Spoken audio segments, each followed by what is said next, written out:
जों हाग्रामा महिलारि बिथाङा आंखौ बिटिसिआव दोननायखौ थानायखौनो लुबैदों आरो बेखायनो हयथ' मन्त्रि होआखै आंहा बेयाव जेबो आफसुस गैया। थारनांगौमोन होनना बुंनो सार मा बुंगोन बेनो? दा जिखुनु बुस्थुखौथ' लुबैबानोथ' मोनाना जोंहा पार्टिनि हाइकामाना आं दहायनो बुंखादों जि हिदान्त लागोन जों बेखौनो नाजावनांगोन।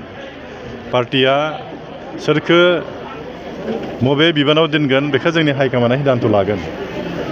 हयथ' जों हाग्रामा महिलारि बिथाङा आंखौ बिटिसिआव दोननायखौ थानायखौनो लुबैदों आरो बेखायनो हयथ' मन्त्रि होआखै आंहा बेयाव जेबो आफसुस गैया आरो आफसुस खालामनायबो नङा इयुनावबो। आङो जेरैखि जाया दायित्व मोनोब्ला आं दायित्व लानानै आं खामानि मावगोन। जोंहा रायजो राजानि खामानि जानांगौ, बिटिसिआ जौगानांगौ। अकल मन्त्रि मोनबासो जे बिराद माबा मोनसे खामानि मावनो हागोन आंथ' बेखौ साना आरो जोंहा मुल माबायानो जाहैबाय जोंहा बिटिसिखौ जौगाहोथारनांगोन। बिटिसिनि रायजो राजाफ्रा सुबिदाखौ मोननांगोन। बेखायनो बिटिसिआव थानाबो जों गोबां जौगानाय खामानि मावनो हायो, जोंनि समाजनि मोजां खामानि मावनो हायो। बेखायनो हयथ' हाग्रामा महिलारि बिथाङा आंखौ बिटिसिआव थानायखौनो हयथ' लुबैदों आरो बेखायनो मन्त्रि पदखौ होआखै आरो।